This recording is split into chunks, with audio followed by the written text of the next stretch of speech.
May nasabi ba ako dahil ba to dun sa sinagot ko kanina yung tanong kung jojowain daw trabahin mo ko?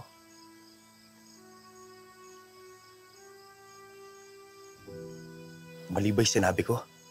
Mali! Maling-mali! Hindi naman kasi yun yung sasabihin ko eh. Anong ibig mo sabihin? Hindi ko sabihin, mahal kita! Mahal kita, Elias! Mahal kita! Oo, simula nga tayong magkaibigan, di ba? Hindi nga nagsimula nga tayong magkaaway eh. Tapos nakita ko kung gaano ka kabuting tao.